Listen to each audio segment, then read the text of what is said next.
Bonjour à tous. Aujourd'hui, on est samedi 18 juillet 2026 et notre cher ami Mark Sleboda est avec nous. Bienvenue à nouveau, Mark. Merci Nima de m'avoir invité. C'est toujours un honneur et un vrai plaisir d'être sur DialogueWorks.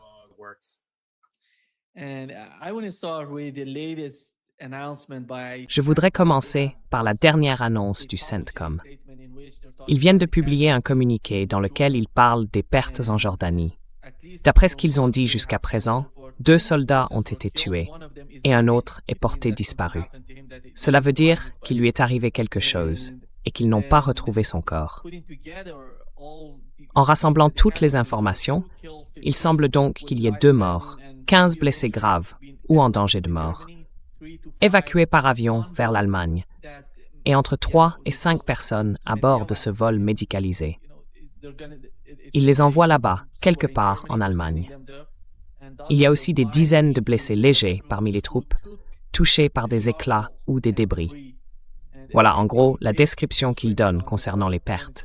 Ce qui s'est passé en Jordanie, c'est une explosion importante ou une sorte de détonation survenue là-bas. Voici la vidéo, Mark, de ce missile.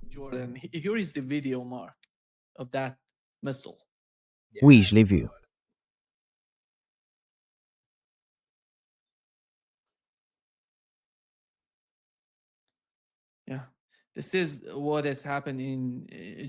Oui, c'est ce qui s'est passé en Jordanie. Et quand on regarde cette situation, Mark, on revient vers la guerre. Comme on en parlait, tu avais dit la dernière fois qu'il n'y avait aucun moyen de négocier avec l'administration Trump. Je me souviens très bien de cette phrase. Et en gros, on revient à la guerre. Les 2 camps montent en intensité. Les infrastructures sont visées. Ils frappent des ponts en Iran, des usines de dessalement, et l'Iran réplique de la même manière au Koweït. Ils ont frappé, eux aussi, au moins une usine de dessalement et un réseau électrique au Koweït. Voilà où on en est. Les 2 camps essayent, d'une façon ou d'une autre, de riposter. Et l'administration Trump a tenté d'ouvrir le détroit d'Ormuz. Je ne sais pas si, selon toi, c'est vraiment un objectif légitime de leur part, ou s'ils ont réellement ça en tête.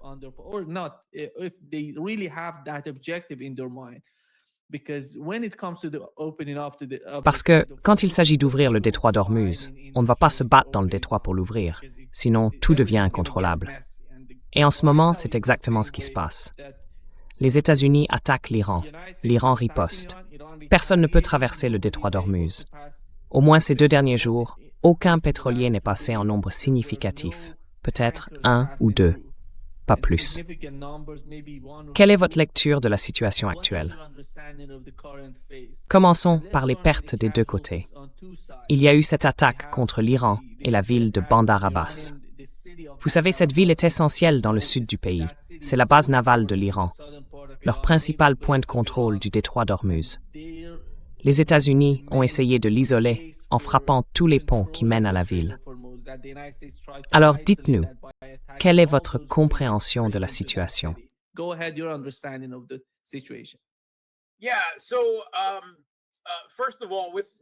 Oui. Alors d'abord, en ce qui concerne, commençons par l'effondrement du mémorandum d'entente. Je n'étais certainement pas le seul à dire que ce mémorandum ne tiendrait pas, que les États-Unis, comme la Russie a fini par le comprendre, sont à la fois diplomatiquement incompétents et incapables. Ils sont incapables de respecter quoi que ce soit de ce qu'ils signent. Et un message du guide suprême, Mojtaba Khamenei, a confirmé qu'il en est arrivé à la même conclusion. La signature américaine, quelle que soit la personne à la Maison-Blanche, ne vaut absolument rien. Et les Russes, eux, l'ont compris depuis longtemps. Alors, bienvenue au club.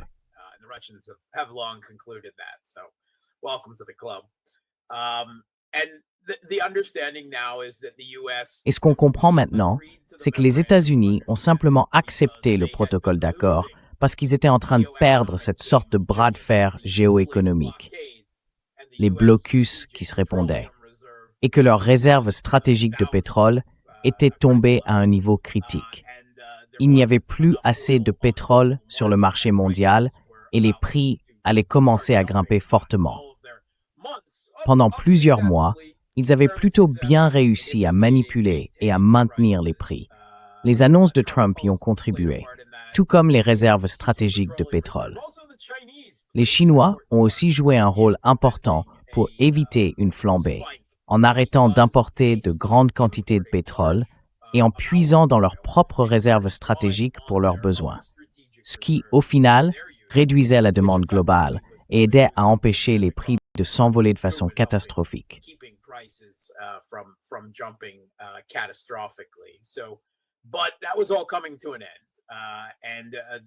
Mais tout ça touchait à sa fin. Et ce ne sont pas les Iraniens qui ont cédé, c'est les États-Unis. Ils ont accepté le mémorandum d'accord, les doigts croisés dans le dos, en laissant bien entendre qu'ils n'avaient jamais eu l'intention de le respecter. Leur objectif principal, c'était de remettre une bonne quantité de pétrole sur les marchés mondiaux et de reconstituer et réarmer leurs forces militaires dans la région. Ensuite, en parallèle, ils sont passés d'une tentative d'imposer tous les objectifs des États-Unis et d'Israël pour lancer la guerre, des objectifs qui ont été abandonnés en cours de route, sauf un. Voilà, le premier objectif, c'était un changement de régime. D'accord. Eh bien ça, clairement, ça n'arrivera pas.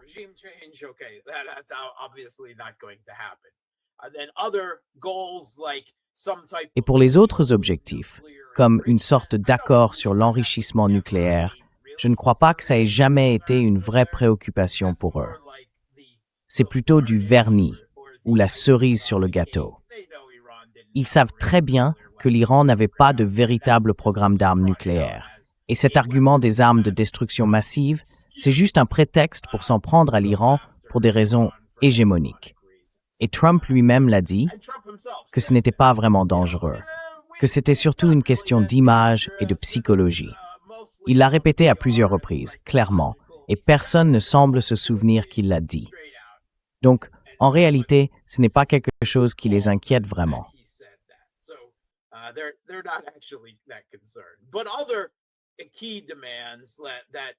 Mais d'autres exigences essentielles, comme le fait que l'Iran se débarrasse de ses missiles balistiques, personne n'en parle. Qu'il cesse aussi de soutenir les forces chiites alliées de l'Iran, ce qu'on appelle l'axe de la résistance dans toute la région, le Hezbollah, Kataeb Hezbollah, les Houthis, et ainsi de suite. Tout ça, c'est fini. La seule chose sur laquelle les États-Unis se concentrent maintenant, c'est la réouverture du détroit d'Ormuz. Et ça, c'est parce qu'il est absolument impossible pour Trump de se retirer de ce conflit et de le présenter comme une sorte de victoire, tu vois? Et pourtant, il doit le faire, à la fois pour son ego et pour l'image de la puissance dominante. Il doit gagner, pas vrai?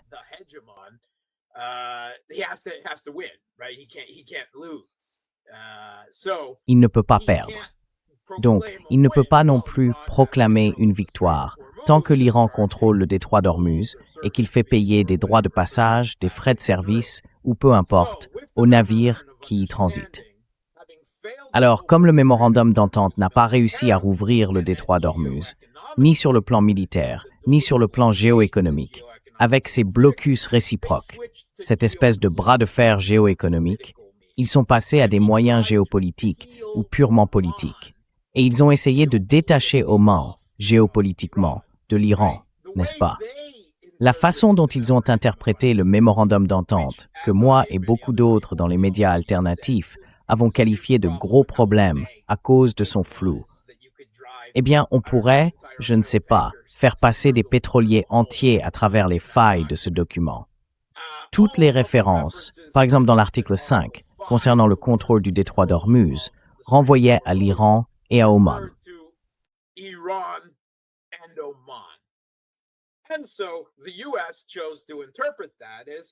Et donc, les États-Unis ont choisi d'interpréter ça comme « on peut traiter avec Oman » et c'est tout. Voilà. Ils ont essayé de détacher Oman de l'Iran. Et Oman, c'est un tout petit pays, sans les grandes ressources pétrolières et énergétiques de ses voisins du Golfe. Ils se retrouvaient coincés, pris entre deux feux, essayant de ménager à la fois l'Iran et les États-Unis.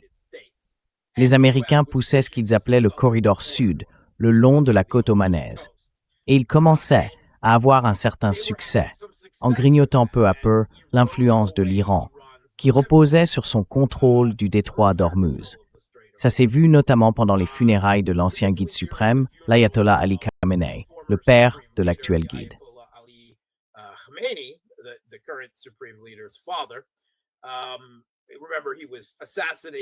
Souvenez-vous, il a été assassiné le premier jour de la guerre, dans les toutes premières heures, par une frappe aérienne américano-israélienne. Son enterrement a finalement eu lieu. Et même Forbes reconnaît que c'était les funérailles les plus suivies de l'histoire moderne, peut-être même de toute l'histoire du monde. Mais l'Iran a été réticent à entreprendre quoi que ce soit de militaire pendant cette période de respect pour celui qu'il considère comme un martyr. Dès que les funérailles ont été terminées, l'Iran a cherché à reprendre le contrôle de tout le détroit. Et comme Oman s'est manifestement éloigné d'eux, ils ont même publié des déclarations disant que, puisqu'on est en période de crise militaire, techniquement, ils doivent le faire, parce que c'est entre eux et Oman que se trouvent les points les plus étroits du détroit.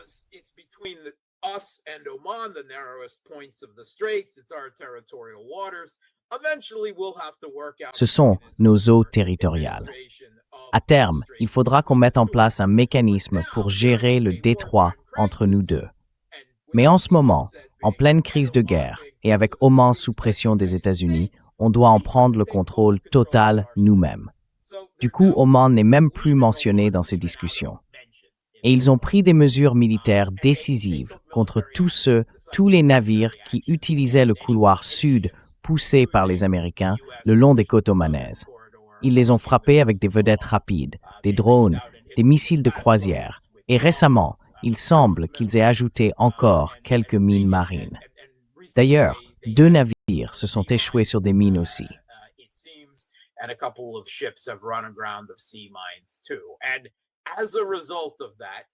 Et à cause de ça, au cours de la dernière semaine, le trafic dans le corridor sud, celui que les États-Unis ont voulu imposer, eh bien, peu importe ce que disent le CENTCOM ou Trump, tous les observateurs indépendants, les données satellites, tout indique la même chose.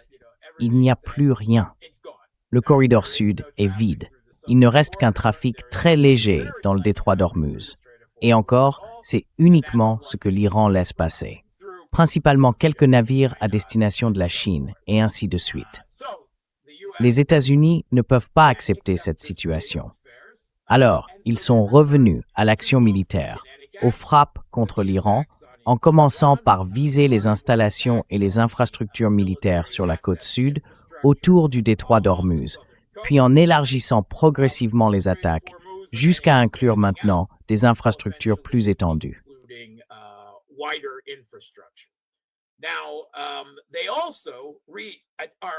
Ils ont aussi l'intention, semble-t-il, de rétablir leur blocus des ports iraniens. Cela dit, la première fois, ça n'avait pas vraiment bien fonctionné, et je ne m'attends pas à ce que ce soit plus efficace cette fois-ci. Ils ont réussi à l'imposer sur quelques navires au moins, donc ils ont commencé à élargir leurs cibles pour frapper les infrastructures iraniennes.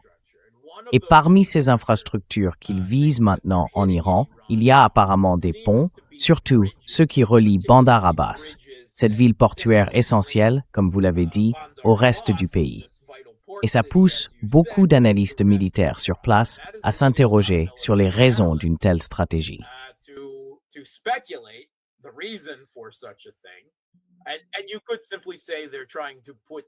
On pourrait simplement dire qu'ils essaient de mettre la pression sur la logistique militaire en direction du détroit d'Ormuz.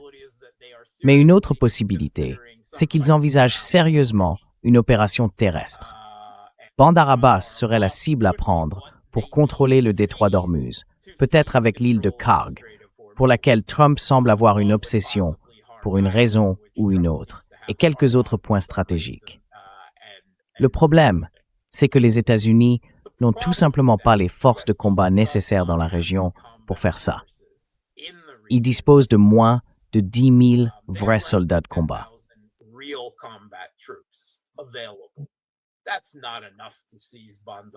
Ce n'est pas suffisant pour prendre Bandar Abbas ou l'île de Karg, encore moins pour les garder. Et franchement, je ne vois pas comment ils pourraient assurer la logistique pour ces troupes. Je n'y crois pas une seconde. Je veux dire, Quand les États-Unis ont envahi l'Irak, ils l'ont fait avec des centaines de milliers de soldats, et ce n'était pas quelque chose qu'on pouvait cacher. Il leur a fallu des mois pour tout préparer, déplacer la logistique, les munitions, le matériel, pour rendre ça possible. Ce serait la même chose aujourd'hui. Il ne pourrait pas aller beaucoup plus vite, et on n'a encore rien vu de tel. Alors oui, Trump a fait des commentaires un peu étranges sur le fait qu'il faudrait une invasion terrestre, mais qu'on pourrait demander à quelqu'un d'autre de s'en charger.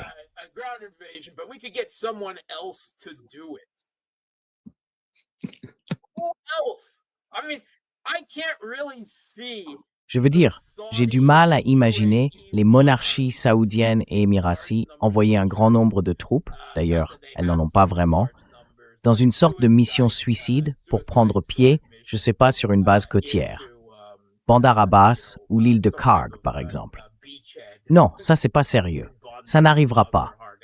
Les Émirats arabes unis pourraient peut-être s'impliquer un peu, à la marge, oui, parce qu'ils sont de nouveau engagés, et on sait maintenant qu'ils l'étaient déjà pendant toute la première phase chaude du conflit, mais ils n'ont pas de force militaire importante. Et d'ailleurs, l'un des frappes de représailles, puisque l'Iran a commencé à riposter contre des infrastructures, apparemment, ils ont touché une académie militaire au Koweït. Eh bien, c'est une escalade intéressante aussi. Mais franchement, je ne vois pas d'opération terrestre. Rien de rationnel, en tout cas.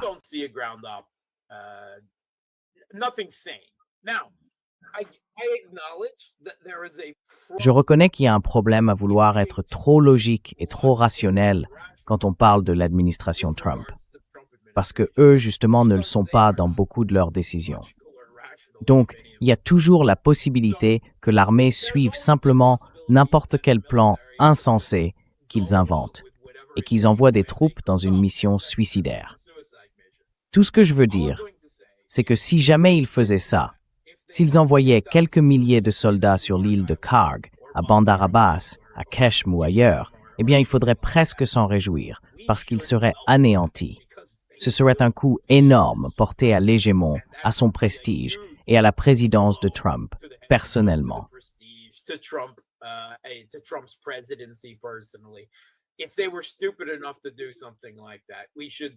S'ils étaient assez stupides pour faire un truc pareil, il faudrait presque les y pousser. Je ne pense pas que l'armée américaine se laissera faire. La marine, en tout cas, ne se laisse pas entraîner, ni par Trump, ni par qui que ce soit, à aller dans le détroit d'Ormuz. Donc j'imagine mal les marines accepter des missions suicides non plus. Franchement, je n'y crois pas. Et jusqu'à présent, il n'y a pas eu de tentative sérieuse pour activer d'éventuels groupes insurgés, comme les Kurdes. Les Kurdes iraniens sont surtout en Irak. Et puis, il y a eu pas mal de discussions dans les médias sur les Baloutches, d'éventuels insurgés Baloutches dans le sud-est. Avant que le conflit ne commence, j'avais envisagé que ce genre de scénario soit possible.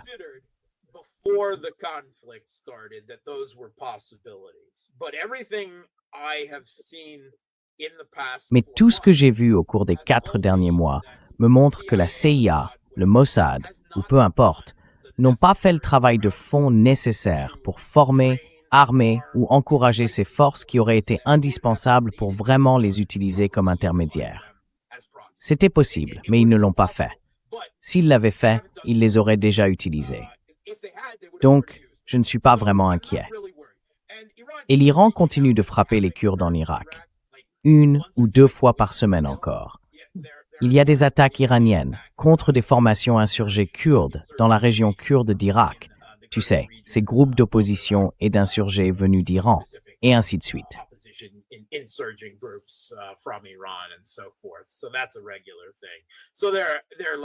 Donc ça, c'est quelque chose d'assez régulier. En gros, c'est comme si on disait qu'ils taillent un peu, qu'ils coupent l'herbe pour s'assurer qu'il n'y ait rien qui puisse pousser et devenir une menace. Alors, qu'est-ce qui reste? Moi, je vois pas. Je reconnais le danger potentiel de frappe sur des ponts et ce que ça pourrait impliquer, mais je ne vois aucun mouvement, aucune concentration de troupes qui serait nécessaire pour faire ça. Peut-être qu'ils veulent juste faire peur aux Iraniens. Et Trump, lui, il est surtout dans le bluff. On le sait. Parfois, il met ses menaces à exécution. Mais la plupart du temps, ce qu'il dit, c'est du bluff, et il ne va pas au bout.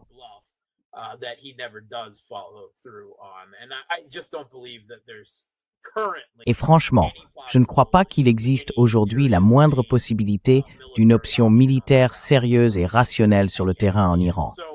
Je ne la vois pas. Alors, qu'est-ce qu'il reste aux États-Unis? Des frappes, une sorte de campagne punitive, en espérant infliger suffisamment de dégâts à l'Iran pour qu'il finisse par céder aux exigences américaines. C'est exactement ce qu'ils ont essayé de faire, sans succès, pendant les 40 premiers jours de la phase chaude du conflit. Et on sait qu'ils disposent maintenant de moins de munitions à longue portée et que la défense aérienne iranienne s'est révélée bien plus solide que beaucoup ne l'avaient prévu, moi y compris. Donc, au final, Trump se retrouve encore une fois sans véritable bonne option. Et je trouve que c'est assez intéressant de voir l'Iran revenir à cette phase active du conflit, parce que pendant la période de cessez-le-feu, puis celle du mémorandum d'entente, les États-Unis faisaient beaucoup pour le contourner et pour affaiblir l'influence et le contrôle de l'Iran sur le détroit.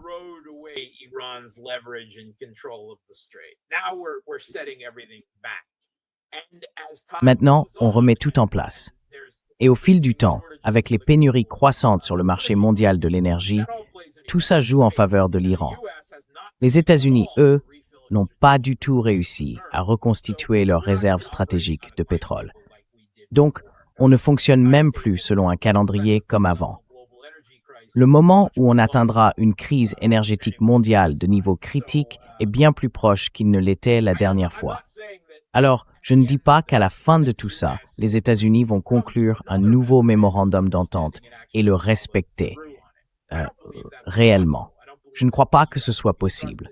Je ne crois pas qu'on puisse faire confiance aux États-Unis de cette manière. À mon avis, ce sur quoi l'Iran doit se concentrer, c'est plutôt sur la recherche d'un modus vivendi, une forme d'entente directe avec les États arabes du Golfe.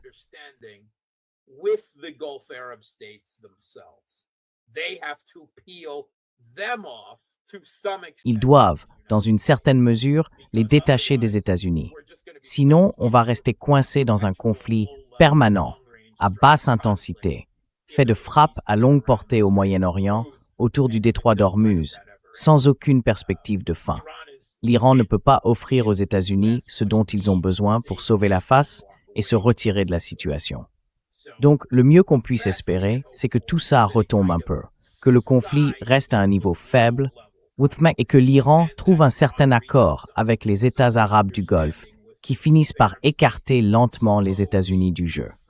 Ça leur permettrait de se retirer discrètement et d'aller, je sais pas, attaquer Cuba ou autre chose, juste pour sauver leur ego et leur image là-bas. Mais encore une fois, l'Iran est aujourd'hui dans une position favorable. Ils ont la supériorité dans l'escalade, comme la première fois où on a frappé leurs infrastructures.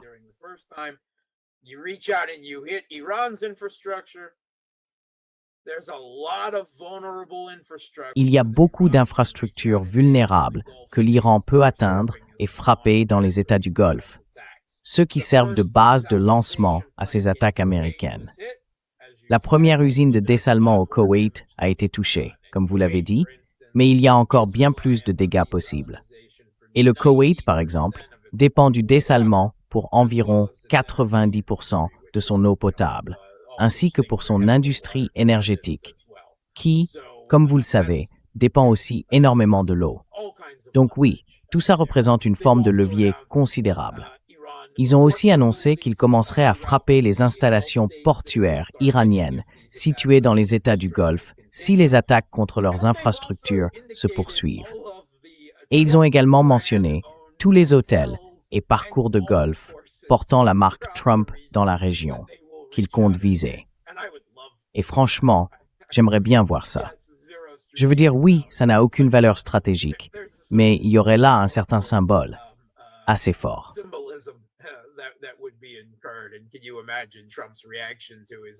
Et vous imaginez la réaction de Trump si sa propre propriété était détruite. Ce serait merveilleux. Alors, en plus de ça, si on revient à un paysage géoéconomique à un nouveau jeu de la poule mouillée, l'Iran est plutôt bien placé pour ça. Ils ont beaucoup de pétrole à écouler. Ils l'ont fait très vite et très efficacement pendant les 2 semaines du mémorandum d'entente. Donc ils ont un gros potentiel de pétrole à vendre sur les marchés. Et maintenant, ils ont aussi beaucoup d'espace de stockage supplémentaire au cas où ils devraient recommencer à stocker du pétrole sans fermer leurs champs. Tout ça les met dans une bonne position. Les Houthis sont mobilisés pour fermer le détroit de Bab el-Mandeb si jamais ça devenait nécessaire. Et ça, c'est une deuxième option nucléaire.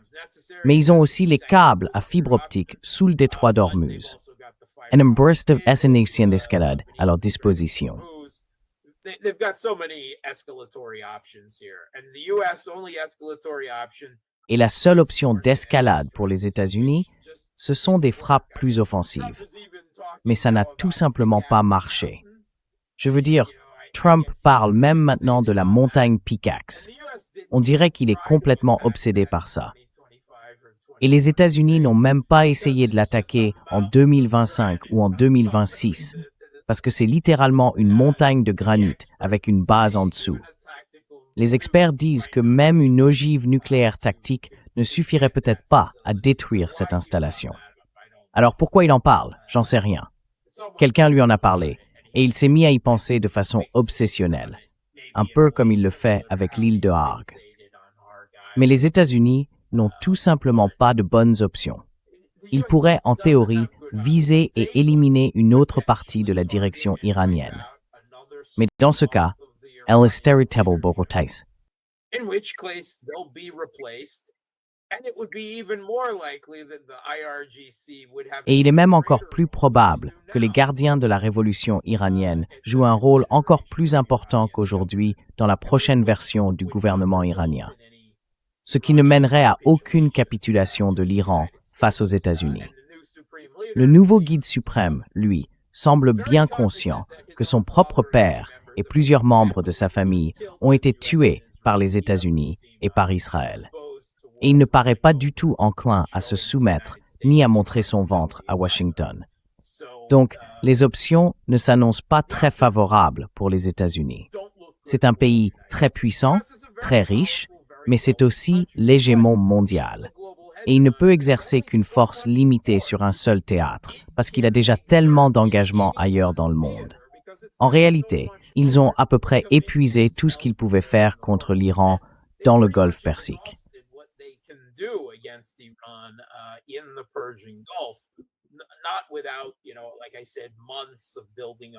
Passant, tu vois, comme je l'ai dit, des mois de déploiement de troupes pour une opération terrestre ou quelque chose du genre. Et je ne m'attends pas à ce qu'ils parviennent à un nouvel accord diplomatique. En tout cas pas un qui ait une vraie signification. Je m'attends plutôt à ce qu'ils s'en sortent difficilement, qu'ils s'éloignent en boitant, tout en disant du mal de l'Iran dans son dos, comme ils le font si bien. En parlant de la façon dont Trump aurait, soi-disant, complètement anéanti l'Iran, son armée, son aviation, sa marine, tout ça, et qu'il ne reste plus rien là-bas. Tu vois, ce genre de discours. C'est absurde. Regarde comme mes vêtements sont magnifiques, dit l'empereur qui n'en porte pas. Moi, je suis convaincu que l'Iran est en bonne position pour résister à tout ce que les États-Unis voudraient entreprendre, pour garder le contrôle du détroit d'Ormuz, et donc conserver une certaine domination sur les États arabes à l'avenir.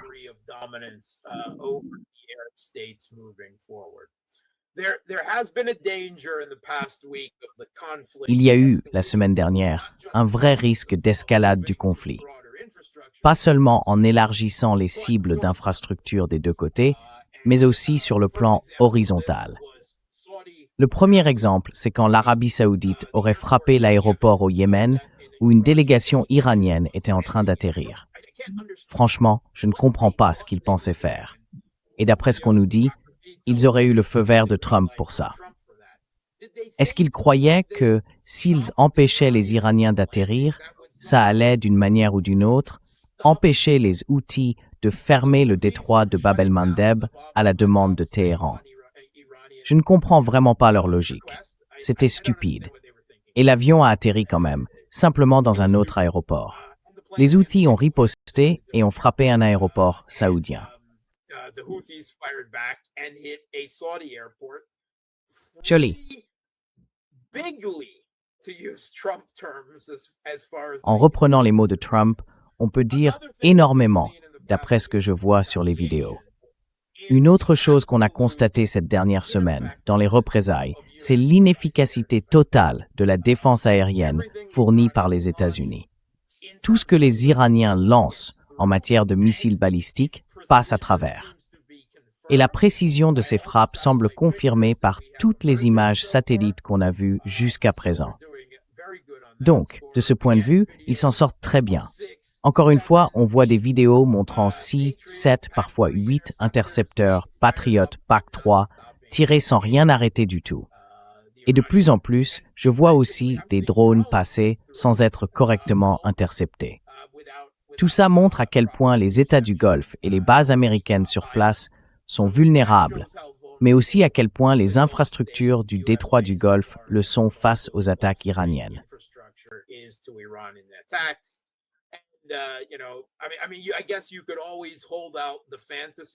Je veux dire, on peut toujours se bercer de l'illusion qu'il ne reste plus beaucoup de missiles à l'Iran, un peu comme on disait que la Russie manquait de missiles, de chars, ou peu importe.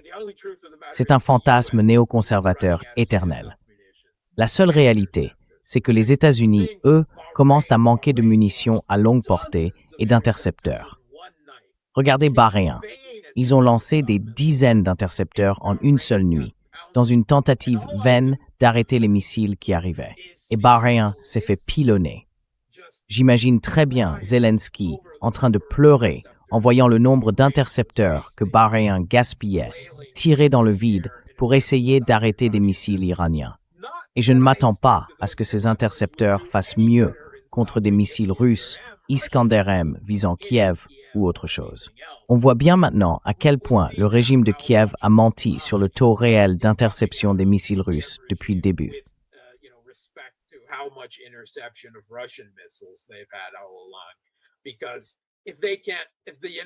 Parce que si les intercepteurs ne sont même pas capables d'arrêter des missiles balistiques iraniens, alors ils ne stopperont certainement pas non plus des missiles balistiques russes. Donc encore une fois, la défense aérienne, c'est le talon d'Achille des États-Unis et de leurs alliés. La défense aérienne est antimissile. Non seulement à cause du faible nombre de systèmes et du rythme de production trop bas des intercepteurs, mais aussi parce qu'on voit maintenant clairement, comme Ted Postol l'a toujours dit, que le Patriot est totalement inefficace contre les missiles balistiques. Il n'y arrive tout simplement pas. Contre des avions peut-être, d'accord? Contre des missiles de croisière, éventuellement, selon les cas. Contre des drones, oui. Si on veut gaspiller un intercepteur PAC-3 sur un drone, pourquoi pas? Allez-y. On acceptera ce calcul d'usure n'importe quel jour de la semaine. Mais ce système n'est tout simplement pas efficace. Il est déjà dépassé en matière de défense aérienne. Et tout cela laisse les États-Unis et leurs alliés dans une position très vulnérable.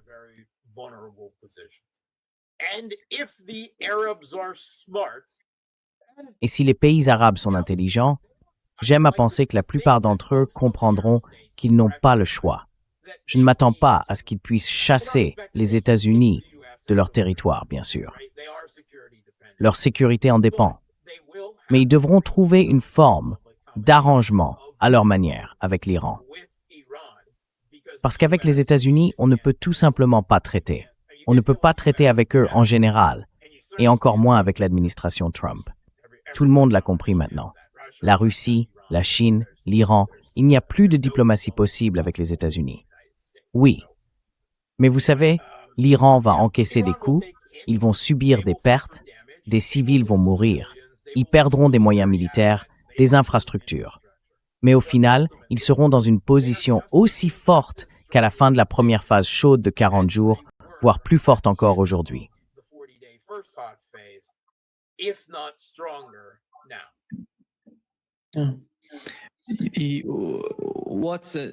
Oui. La différence, cette fois-ci, c'est qu'Israël ne fait pas partie de la guerre. Il reste un peu en retrait. Pas encore, en tout cas. La chaîne 15 en Israël a indiqué que l'appareil de défense israélien se prépare à la possibilité d'une escalade importante dans la région. Et selon une autre déclaration, cette fois de la chaîne 13, Israël confirme que les États-Unis se préparent à étendre leur campagne en Iran. Il parle d'une semaine décisive, apparemment. Je ne sais pas trop, Marc. Quels sont les objectifs réels? Jusqu'à présent, vu toutes ces attaques dans le sud de l'Iran, je ne vois pas grand-chose qui joue vraiment en faveur des États-Unis sur le plan stratégique.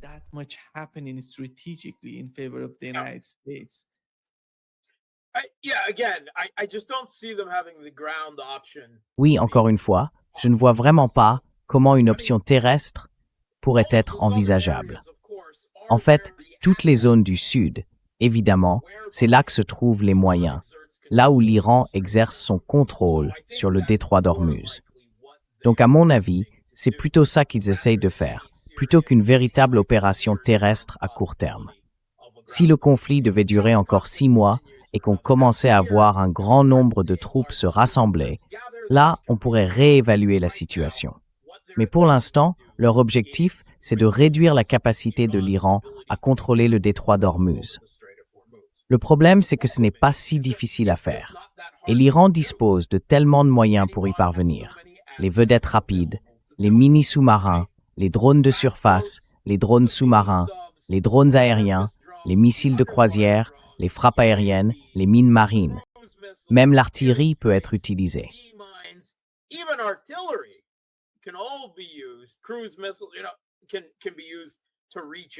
Les missiles de croisière peuvent être utilisés pour frapper n'importe quel pétrolier qui passe. Et l'Iran n'a pas besoin de toucher chaque navire.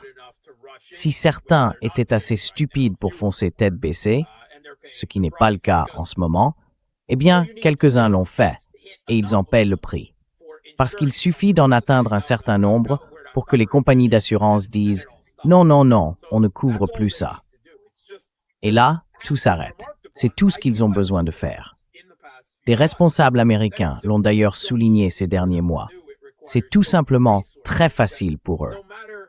Ça demande très peu de moyens, et peu importe à quel point les États-Unis bombarderaient la côte sud de l'Iran, il est presque certain que l'Iran garderait la capacité d'intervenir, de contrôler qui entre et qui sort du détroit d'Ormuz, quoi que fassent les États-Unis.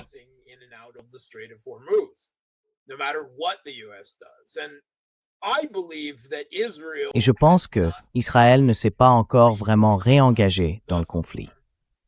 Évidemment, ils veulent que les États-Unis continuent à mener cette bataille. Ils ont beaucoup insisté pour ça, mais ils essayent d'éviter d'être frappés eux-mêmes, parce que leurs systèmes de défense aérienne et antimissiles sont eux aussi épuisés et largement inefficaces face aux missiles balistiques iraniens. La première fois, ils ont été tellement durement touchés qu'ils hésitent vraiment à revivre ça. Et si jamais ils entraient à nouveau dans le jeu, alors oui, l'Iran recommencerait à viser Israël. Je pense qu'ils ont eu peur, vraiment peur, et c'est pour ça qu'ils ont pris du recul et laissé les États-Unis prendre la direction des opérations.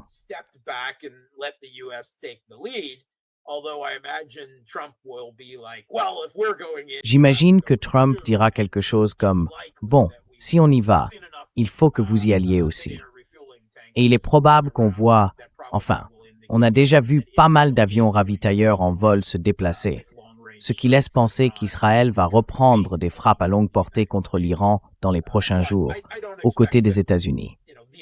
Mais je ne pense pas que, tu vois, le fait qu'Israël s'ajoute à tout ça suffira à infliger à l'Iran des dégâts capables de réduire sa capacité à contrôler le détroit d'Ormuz. S'ils n'ont pas réussi à le faire pendant les 40 premiers jours, ils n'y arriveront pas maintenant. Je ne trouve pas ça réaliste. Et chaque jour où les frappes actives continuent, le stock de Tomahawk et de JAS diminue encore et encore.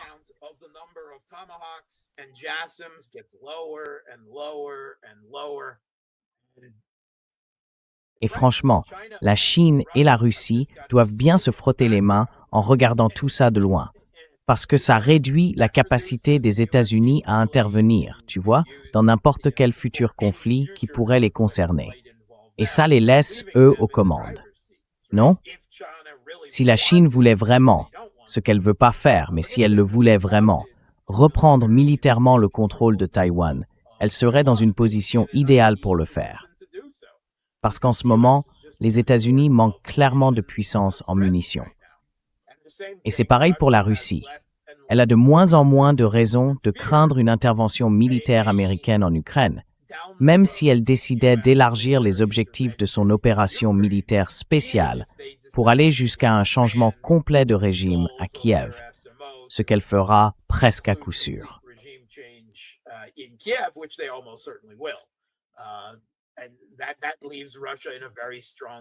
Et ça laisse la Russie dans une position très forte pour la suite. Et c'est bien là le problème. Aujourd'hui, la Russie, la Chine et l'Iran, avec leurs partenariats stratégiques étroitement liés, et on pourrait aussi y ajouter la Corée du Nord et quelques autres, sont tellement imbriqués malgré toutes leurs différences. Il y a bien sûr des divergences et même une certaine méfiance entre eux, mais ils restent suffisamment liés sur les plans militaires et économiques dans notre monde globalisé, pour que chaque fois que les États-Unis tentent d'agir contre l'un des trois, ils se retrouvent exposés et affaiblis face aux deux autres. Ils ont gaspillé tellement d'intercepteurs de défense aérienne en les fournissant au régime de Kiev, en Ukraine.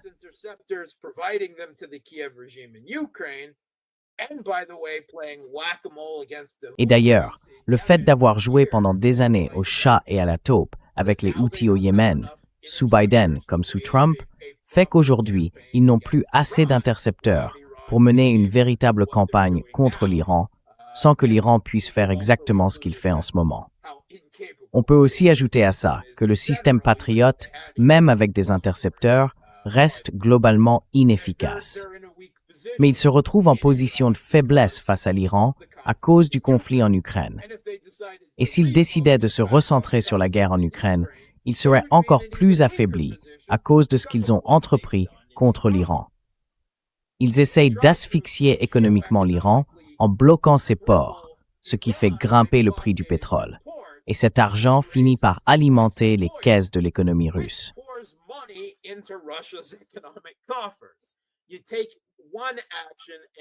Dès que tu prends une décision, tu finis par aider l'autre camp, sur plusieurs plans à la fois. Et pendant tout ce temps, la Chine reste tranquillement en retrait. Et elle gagne, non? Elle ne fait rien, absolument rien. Et elle gagne, parce que les États-Unis gaspillent leur puissance économique. Ils dilapident aussi leur potentiel militaire en Ukraine et en Iran.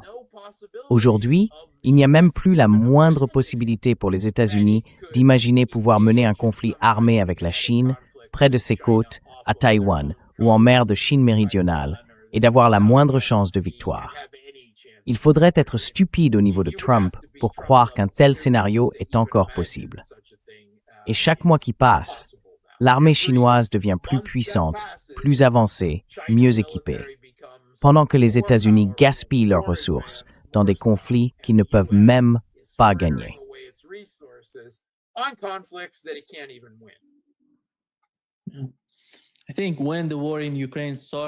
Je pense que quand la guerre en Ukraine a commencé, on a dit que des drones iraniens étaient en Russie et qu'ils aidaient la Russie. Je crois que dans le cas de ces deux guerres, c'est devenu tellement important pour les deux pays qu'ils voient bien, tu sais, qu'un camp aide l'autre, sur le plan stratégique, militaire surtout, non?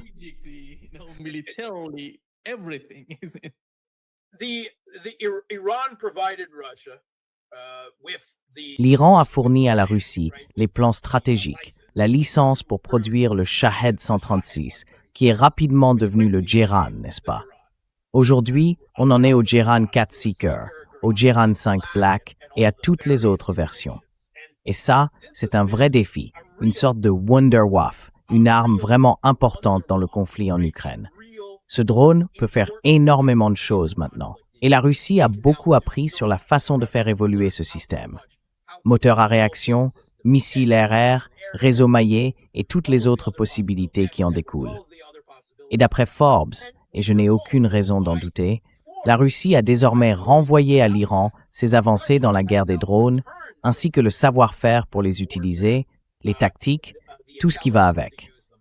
L'Iran a donc pu en tirer parti. grâce à toute cette expérience et à l'évolution des systèmes concernés. On le voit notamment avec l'utilisation par le Hezbollah de drones à fibre optique, surtout contre les chars israéliens, mais pas seulement.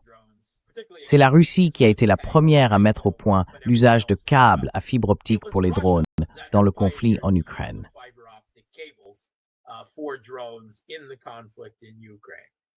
Et je suppose, Ce n'est pas totalement impossible que le Hezbollah ait simplement vu les vidéos, compris comment ça fonctionnait et qu'ils aient tout mis au point eux-mêmes. Je ne veux pas les sous-estimer. Personne ne devrait douter de la capacité du Hezbollah à faire ce genre de choses. Mais je pense qu'il est très probable que la Russie ait fourni cette technologie, ainsi que le savoir-faire, l'expérience et les tactiques pour bien l'utiliser à l'Iran. Et comme l'Iran n'a pas eu l'occasion de s'en servir directement, parce que c'est quelque chose qui s'applique surtout aux combats rapprochés, ils ont transféré tout ça au Hezbollah. On a vu le Hezbollah s'en servir de manière extrêmement efficace dans ses opérations de résistance contre l'occupation israélienne du sud du Liban. Ils leur ont vraiment fait payer le prix. Et les drones à fibre optique ont joué un rôle important là-dedans. Encore une fois, c'est une passion de coopération au sein des snapperlax élargi de la résistance.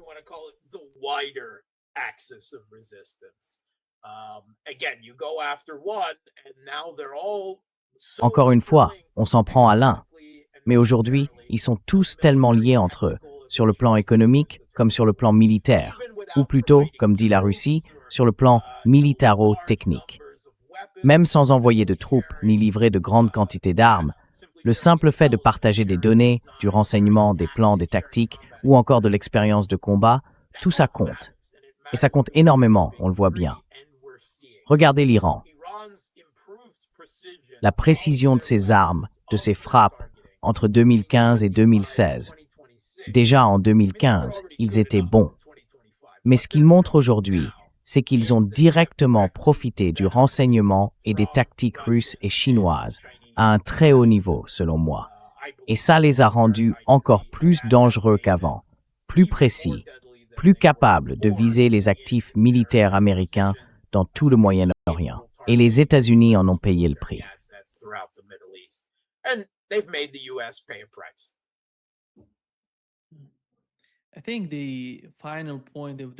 je pense que le point final de la guerre, vous vous souvenez, pendant la deuxième phase du conflit, le 28 février, quand l'Iran a commencé à attaquer le Qatar. C'était une installation de gaz naturel liquéfié au Qatar qui a été visée. À ce moment-là, les États-Unis, Donald Trump, sont intervenus en disant « Ça suffit. Nous n'allons pas attaquer vos installations pétrolières dans le sud de l'Iran et vous n'allez pas les attaquer non plus. » Et vous, qu'en pensez-vous? Avec le temps, alors que la tension continue de monter, est-ce qu'ils finiront par s'en prendre à leurs installations pétrolières ou à leurs sites de gaz naturel liquéfié? Est-ce que ce sera le point final, celui qui ramènera un peu de raison ou permettra de désamorcer la situation? Ou bien vont-ils continuer à aller toujours plus loin?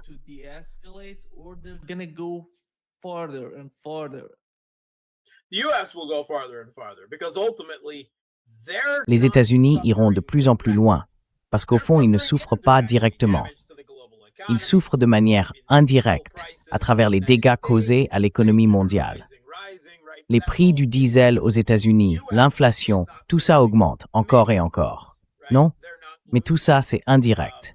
Les États-Unis ne perdent pas beaucoup de soldats, n'est-ce pas?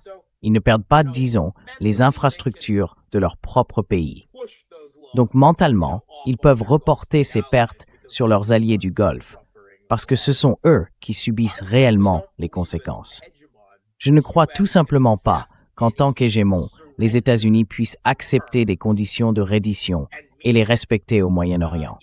Certainement pas, vu leurs relations politiques, le poids du lobby aux États-Unis et leurs liens avec Israël.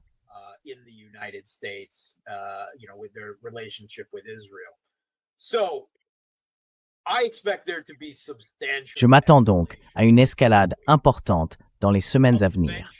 À un moment donné, si on veut éviter la destruction totale de toutes les infrastructures au Moyen-Orient, Ce sont les dirigeants des États du Golfe eux-mêmes qui vont devoir se manifester, prendre un peu de distance avec les Américains et trouver leurs propres termes d'entente avec les Iraniens.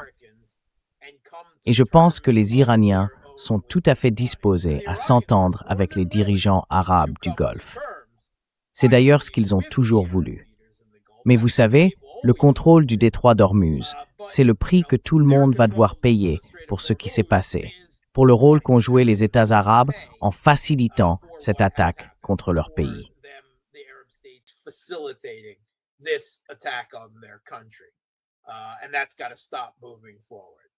Et ça, il faut que ça cesse à l'avenir.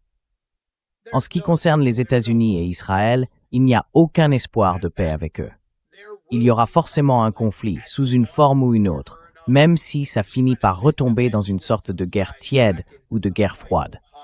On ne peut tout simplement rien signer avec les États-Unis qui ait une vraie valeur. Et la Russie l'a bien compris. Il n'y aura pas de paix réelle entre la Russie et l'OTAN dans le conflit en Ukraine. Voilà. Les choses devront se régler sur le champ de bataille, telles qu'elles sont. Et même à la fin, ce ne sera pas vraiment la fin. Vous voyez ce que je veux dire.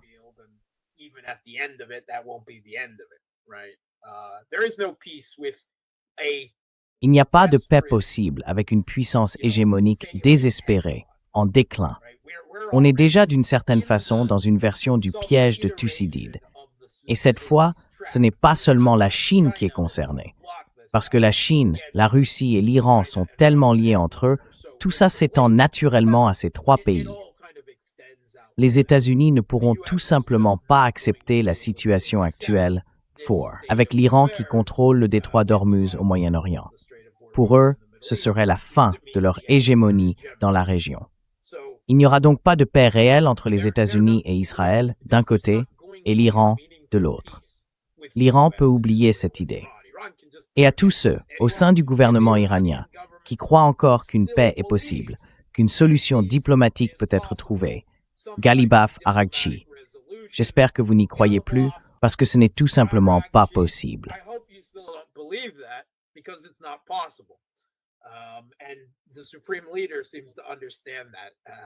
Et le guide suprême semble au moins comprendre ça.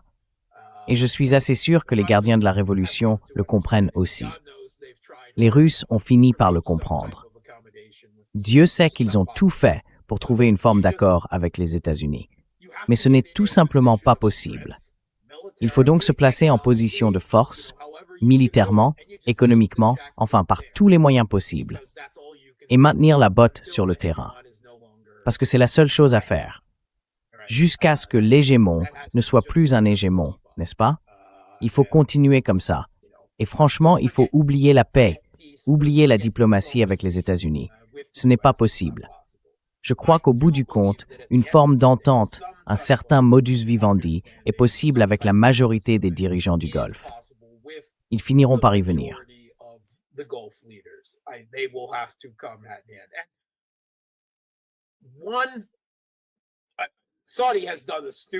D'abord, l'Arabie saoudite a fait quelque chose de stupide cette semaine avec cette frappe au Yémen. Mais ils ont quand même envoyé une délégation, par respect, par sens de l'État au moins, sinon par respect personnel, aux funérailles de l'ancien guide suprême, l'ayatollah Ali Khamenei. Et ça pour moi, ça montre qu'il reste encore quelques adultes dans la pièce en Arabie saoudite. C'est vraiment triste d'en arriver à se dire qu'il y a aujourd'hui plus de chances de voir un peu de bon sens et de compromis rationnels venir d'Arabie saoudite ou du Qatar que des États-Unis. Mais au fond, c'est peut-être notre meilleur espoir, si on peut dire, pour entrevoir une forme de fin au conflit, au moins entre l'Iran et ses voisins, sinon entre l'Iran, les États-Unis et Israël. Marc, partons du principe qu'Israël ne va pas le faire, qu'ils ne vont pas entrer en guerre de sitôt et qu'ils laissent les États-Unis mener cette guerre. Je pense que oui. Je crois qu'on les verra arriver cette semaine. Mais disons ça comme ça. Admettons cela. Et à quel moment l'Iran attaquerait-il Israël? Parce que même si Israël reste en dehors de la guerre, sans y participer, il arrive un moment pour les Iraniens où ils doivent revoir leurs calculs, frapper à nouveau Israël pour changer complètement la donne. Quelle est votre lecture de ce scénario? What is your understanding of that scenario? Okay, if Israel started bombing D'accord. Beirut, Si Israël recommençait à bombarder Beyrouth, ce serait évidemment une ligne rouge. Et pour l'instant, l'Iran a montré qu'il était prêt à accepter ça. Les opérations militaires israéliennes dans le sud du Liban se poursuivent. Je ne sais pas pourquoi ils en sont arrivés à cette conclusion, mais ça semble être leur lecture de la situation, enfin, de ce qu'ils estiment pouvoir faire, du moins pour le moment, vis-à-vis d'Israël. Franchement, je ne sais pas. L'Iran s'est abstenu pendant la dernière semaine. Israël, lui, est resté directement en dehors de tout ça.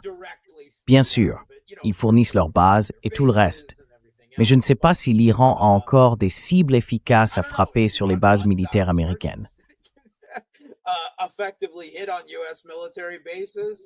That's my point. C'est exactement ce que je veux dire. Oui, c'est ça, mon point. À ce moment-là, ce serait le moment où l'Iran changerait les choses. Oui, si les États-Unis ne s'arrêtent pas, il est possible que l'Iran décide de frapper Israël pour forcer les États-Unis à cesser si Israël n'a pas encore rejoint le conflit d'ici là.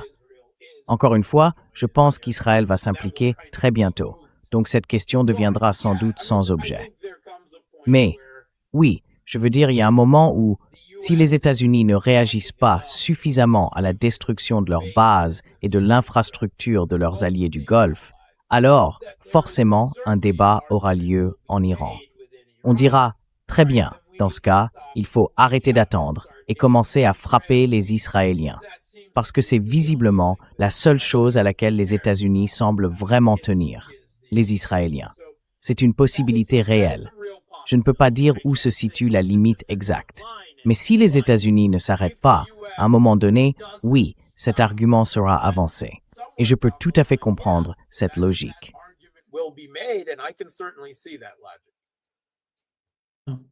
Exactly. Exactement. Marc, avant de conclure, je pense qu'il faut qu'on parle un peu du cas de l'Ukraine. La situation de l'Ukraine devient un peu plus compliquée. Les Ukrainiens utilisent leurs drones pour frapper des installations pétrolières et des raffineries en Russie afin de créer une forme de pression ou de difficulté économique pour le gouvernement russe, peut-être autour de la question du pétrole et du gaz. Laissez-moi vous arrêter tout de suite. Vous avez dit Ukraine, mais je vais simplement vous aider à corriger ça. C'est l'OTAN. Oui, l'OTAN. C'est cette personne qui est dure tout ça. Exactly. NATO is doing this, but Exactement. when it comes C'est ce que fait l'OTAN. Mais quand on regarde du côté de la Russie, qu'est-ce qu'elle peut faire pour changer l'atmosphère? Je ne parle pas, je sais bien que la vision de la Russie est une vision à long terme. Mais pour l'instant, qu'est-ce qu'ils peuvent faire pour défier l'OTAN? Je ne parle pas de l'Ukraine. Je parle d'une manière de défier l'OTAN comme elle ne l'a jamais été auparavant. Quelque chose qui pourrait porter un vrai coup à l'OTAN pour qu'elle comprenne enfin ce qu'elle est en train de faire. C'est tellement dangereux. They finally understand what they're doing. It's so dangerous. Russia's response right now. La réponse de la Russie en ce moment reste dirigée contre le régime de Kiev en Ukraine. Et en réaction, ces dernières semaines, l'intensité de la campagne de drones menée par procuration par l'OTAN contre la Russie a changé de nature. On est passé des frappes à longue portée, qui visaient surtout les raffineries de pétrole et d'autres infrastructures similaires, à des attaques contre la navigation maritime, notamment en mer d'Azov et en mer Noire. La Russie a répliqué en renforçant son blocus de frappe à longue portée sur Odessa et Tchornomorsk. Et Odessa a été lourdement bombardée cette semaine. Tout cela parce que l'OTAN et le régime de Kiev ont élargi le conflit maritime, pour y inclure la navigation commerciale russe, ce qui n'avait pas été fait auparavant dans cette guerre. Something that had not been done earlier in this conflict. Remember, there were grain deals and everything else. Souvenez-vous, il y avait des accords sur les céréales et tout le reste. Mais maintenant, la Russie a réagi. elle ne frappe plus seulement les cargaisons militaires qui entrent ou sortent d'Odessa. Elle frappe tout. Les expéditions de céréales, les installations portuaires, tout y passe. C'est une riposte directe. Et Odessa n'est plus un port réellement opérationnel. C'est pareil pour Tchornomorsk et les autres petits ports de la région. Voilà comment la Russie répond. Elle s'en prend au proxy et elle va continuer à s'en prendre au proxy. Parce qu'au fond, même si les dégâts infligés à la Russie sont réels, et il ne faut pas les minimiser, ils n'ont pas encore atteint le point où ils changeraient la logique de cette guerre d'usure.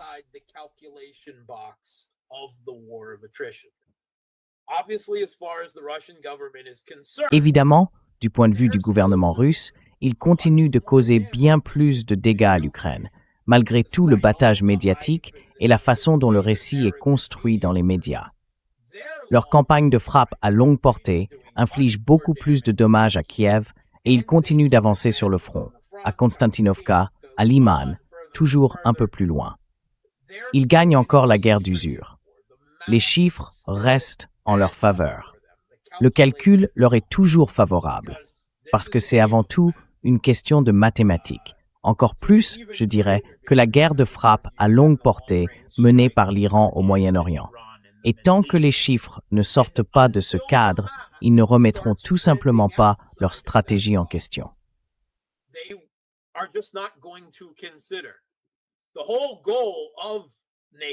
Le but de l'OTAN, dans ce cas, c'est de pousser la Russie à sortir de cette guerre d'usure. Non, parce qu'ils sont en train de la perdre, et la Russie ne leur donne pas cette opportunité. Donc à un moment, ils pourraient causer suffisamment de dégâts pour que la Russie soit obligée d'agir en dehors de cette guerre d'usure. Et là, on parlerait d'une action contre les Européens qui fabriquent des drones ou quelque chose du genre. Mais on n'en est pas encore là. Beaucoup de gens sont, je ne sais pas, découragés, déçus, ou bien ils se sont laissés prendre à la campagne psychologique qui accompagne tout ça.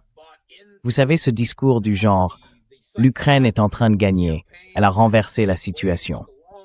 Moi, je n'y crois pas du tout. Je n'y croyais déjà pas il y a des années.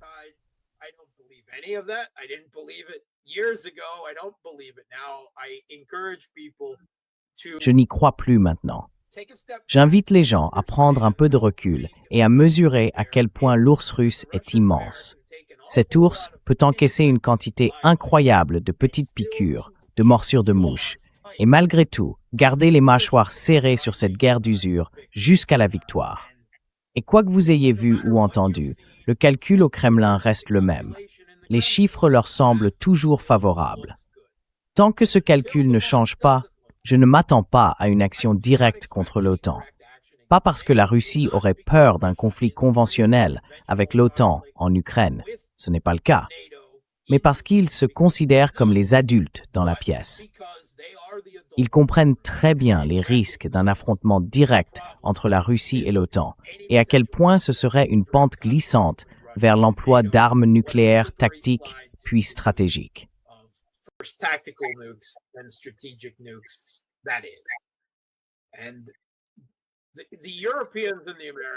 Les Européens et les Américains, dans leur folie, ont perdu la peur de la dissuasion nucléaire et de la guerre atomique. Les Russes, eux, ne l'ont pas perdue. Et à tous ceux qui, viscéralement, espèrent que la Russie riposte contre une base de drones en Allemagne, en Pologne, dans les pays baltes ou ailleurs, je vous invite à prendre du recul. Soyez reconnaissants pour l'endurance, le stoïcisme et la retenue des Russes, et pour leur manière froide et méthodique d'appliquer la logique d'une guerre d'usure. Parce que de l'autre côté, le risque est immense. Je ne crois pas que si la Russie répondait par une frappe directe contre une installation en Allemagne, en Pologne ou ailleurs, cela arrêterait une intervention de l'OTAN en Ukraine. Non, je ne le crois pas. Je ne pense pas qu'il ferait marche arrière. Au contraire, je pense que les pressions politiques dans ces pays, compte tenu de la façon dont leur société fonctionne, mèneraient à une escalade vers un conflit ouvert et direct.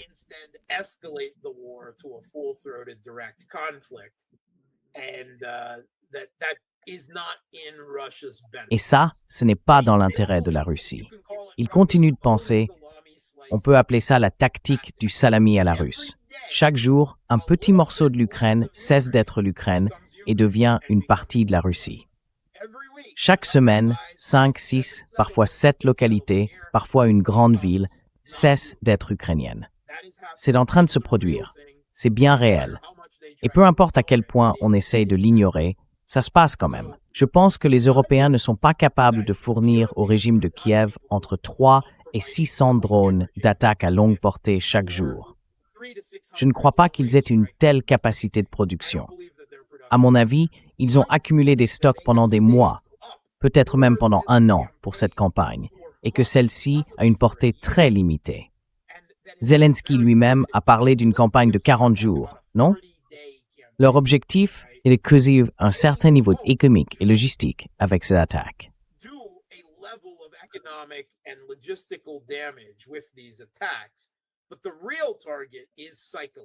Mais la vraie cible, c'est psychologique, comme toujours, non? Ils veulent d'abord atteindre Trump sur le plan psychologique, le pousser à se réimpliquer, tu vois? Mais aussi le peuple russe, évidemment. Leur faire perdre espoir, les retourner contre l'opération militaire spéciale et contre le gouvernement russe. C'est ce qu'ils ont toujours espéré. C'était déjà leur pari pendant la guerre économique existentielle des sanctions, en 2022. Tu te souviens du rouble qu'ils disaient réduit en gravats et de toutes ces absurdités sorties de l'administration Biden. Eh bien, c'est la même chose aujourd'hui.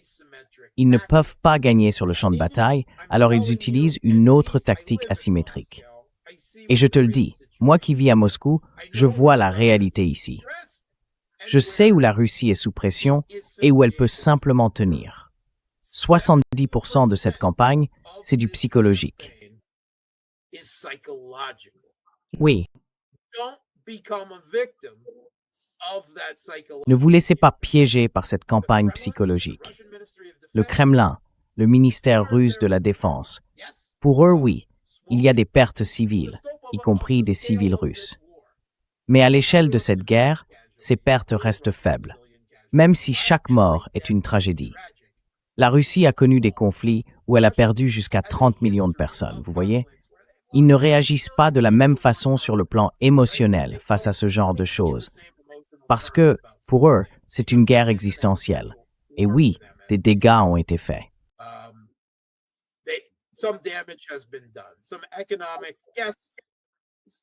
Sur le plan économique, si la Russie ne peut plus raffiner, si elle perd une partie de sa capacité de raffinage, le temps que les réparations soient terminées, eh bien, je vous le dis, la Russie est capable d'une performance de régénération incroyable avec ses raffineries. Ils se contentent de vendre le pétrole brut. Ils ne perdent rien. On ne peut pas les battre comme ça, parce que le pétrole reste une ressource limitée. Et si la capacité de raffinage a baissé, comme Bloomberg l'a rapporté, en juin, la Russie a exporté plus de pétrole brut qu'à n'importe quel moment au cours des 5 dernières années. On ne peut pas les battre avec ce raisonnement. La stratégie ne tient tout simplement pas. On peut leur faire mal d'un côté, mais ils trouvent toujours un autre moyen de vendre. Ce n'est pas comme ça qu'ils vont perdre la guerre.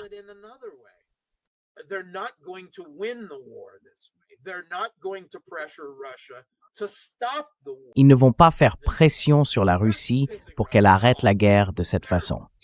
Au contraire, ils l'irritent. Ils lui infligent une blessure, oui, mais rien qui puisse empêcher la Russie de mener cette guerre d'usure jusqu'au bout, selon ses propres conditions. Pour l'instant, tout reste dans le cadre que le Kremlin considère comme acceptable.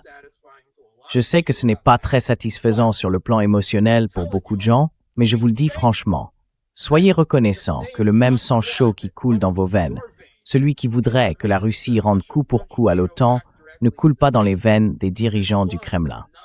Dans leurs veines, c'est de l'eau glacée. Ce sont des êtres froids, calculateurs, stratégiques. Et croyez-moi, nous devrions tous nous en réjouir.